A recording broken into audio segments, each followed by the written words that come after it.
Bom, então vamos à grande obra-prima de Géricault, que é a Balsa de Medusa. Ele foi pintado em 1818, ele começou em 1817, ele pintou esse quadro durante 18 meses de estudo, de dedicação, de pesquisa, né? É um quadro que se encontra no Museu do Louvre e ele tem 4,6 metros por 5,67 metros. É um quadro muito grande, muito interessante, né? Então, esse quadro, a história desse quadro é documental, então é um fato jornalístico da época, né? Então, os pintores, eles eternizavam, relatavam esses fatos através de suas grandes pinturas.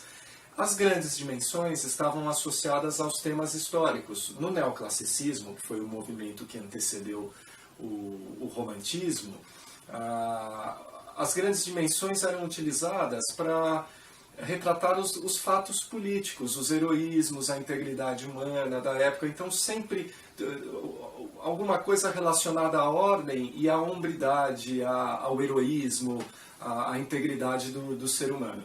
No romantismo, a coisa muda de figura, né? Então, as paixões humanas, elas são pintadas e trabalhadas e valorizadas, né? Não importa se são decadentes, se são horrorosas ou se são heróicas, né? Então, o movimento, a composição, a profusão de formas e de cores, a dramaticidade, a perda da perfeição do contorno dos corpos e do desenho, tudo isso traz um impacto visual, o excesso de tinta, as camadas grossas de tinta. Então, é tudo mais potente, é tudo mais exacerbado no romantismo, né? E Géricault mostrou isso nesse grande trabalho que é a Balsa de Medusa, que tem uma história, talvez uma das mais trágicas do histórico de navegação mundial, né? Então, o Titanic e a Balsa de Medusa foram grandes naufrágios e conhecidos na história da circunnavegação. Bom, a história é a seguinte: Luís XVIII condecorou um comandante aliado seu para comandar uma fragata que se chamava Medusa, para levar camponeses até o Senegal. Haviam aproximadamente 400 pessoas a bordo dessa embarcação. E era uma embarcação talvez a mais moderna da época, né? Esse comandante não era capacitado o suficiente para fazer essa viagem com tranquilidade, com competência, e resultado disso, chegando perto da costa do Marrocos, essa embarcação afundou. O comandante e sua elite de assessores se salvaram nos barcos, nos botes salva-vidas, deixando o resto da população à deriva, né? As pessoas foram para o mar, o barco afundou, e eles improvisaram uma balsa com os restos de madeira, com a vela do mastro, com o resto do mastro, com cordas que eles acharam ali no mar, improvisaram ali, amarraram um negócio, uma balsa. Imagina, em alto mar ali.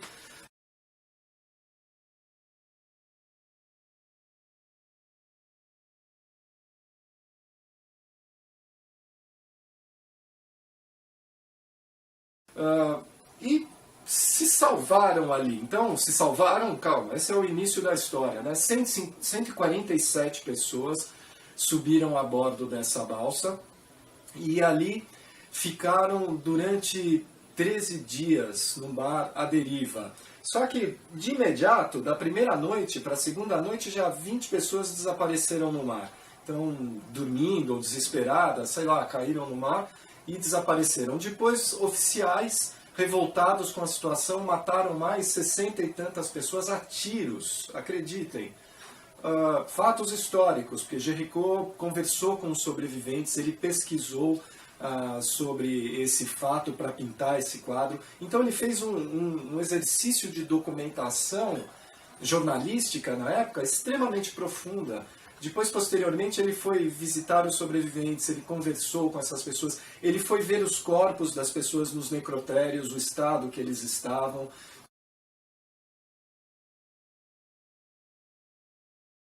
Então, para fazer um trabalho o mais profundo possível, né?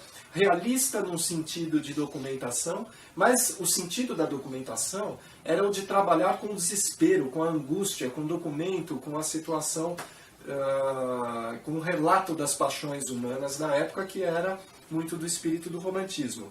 Então, essas pessoas sobreviveram, ali 147 pessoas, das quais mais 80 e tantas já de cara, nos primeiros dias já foram de embrulho ali, sendo assassinadas e engolidas pelo mar.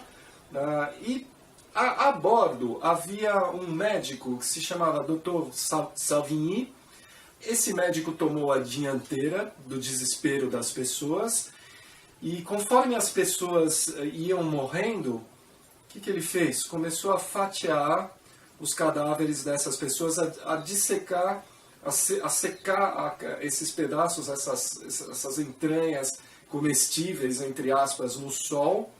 Então foi um fato que houve canibalismo para a sobrevivência dos restantes. Um médico que assumiu uma postura de liderança e de racionalidade e fez com que as pessoas bebessem água do mar misturada com urina, para não desidratar totalmente, né? Então as pessoas conseguiram se alimentar ali, né, nessas condições e aguentarem os 13 dias que ficaram à deriva. Bom, o resultado final da história: houve só 15 sobreviventes, né, e eles foram resgatados por um navio mercante que passava ali na região que se chamava Argos. E foram salvos, né, esses sobreviventes. Então, Géricault, ele pesquisou, ele trabalhou com essas pessoas, entrevistou, para as pessoas contarem todo o horror, o que sentiram, o que passaram nesses 13 dias. Como se não bastasse, ele construiu uma pequena jangada no ateliê dele, também nessas condições, se amarrou no mastro da jangada dele e se enfiou no mar, no meio de uma tempestade, sozinho, amarrado, para sentir o pavor e o desespero daquela situação na própria pele, para pintar a sensação dessas pessoas nessa circunstância. Então esse era o espírito romântico, né? Vivenciar na própria alma, na própria carne, a dramaticidade e a esperança da salvação, né?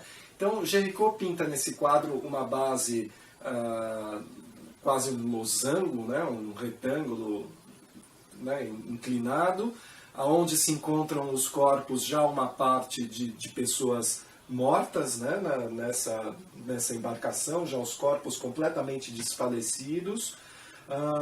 Se encontra um homem segurando um cadáver bem esbranquiçado, já com a cor da morte, já sem vida, sem a cor do sangue, né, e já desfalecido. Dizem relatos que poderia ser o seu amigo Delacroix,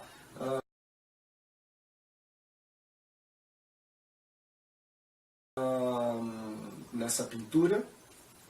E ao longe, alguns soldados, né, alguns corpos fortes ainda, né, quer dizer, isso é o espírito romântico também, porque após 13 dias no mar eles não teriam esse vigor muscular e essa força toda. Então ainda pessoas fortes levantando uma camisa, um tecido, né, acenando para uma embarcação que passa no final em alto mar, assim, no quadro, né? Então pode ser vista essa embarcação.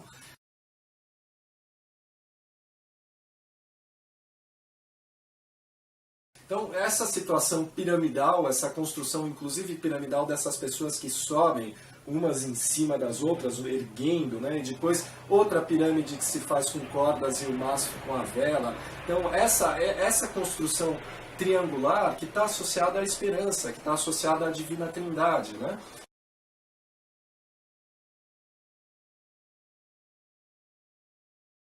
Então, Jericó estruturou essas duas formas piramidais, mas uma mais humana, né, mais maçuda, mais material, e nessa base retangular, inclinada, e as ondas que vêm intensamente forte, uma onda que vem do lado esquerdo do quadro, bem grande, o céu que está bastante nebuloso, ameaçando chuva. Então, é uma situação aterrorizante, desesperada e ao mesmo tempo esperançosa, onde pessoas estão morrendo à deriva pelo tempo, outras estão esperando uma salvação, tem força, né? Então as paixões humanas são retratadas nesse trabalho, né? A paixão de esperar algo melhor, uma salvação, e o desfalecimento, a morte. Então, o jogo de luz e sombra que tem nesse quadro, mostrando as pessoas, os corpos que ainda estão vivos recebendo luz. Então, ele é um quadro magnífico, né? E que denota toda a intensidade do período romântico, né? Então, esse relato talvez seja um dos mais bem pintados pela intensidade dos movimentos na história da pintura ocidental, né? Então, Géricault, em sua obra-prima, A Balsa de Medusa.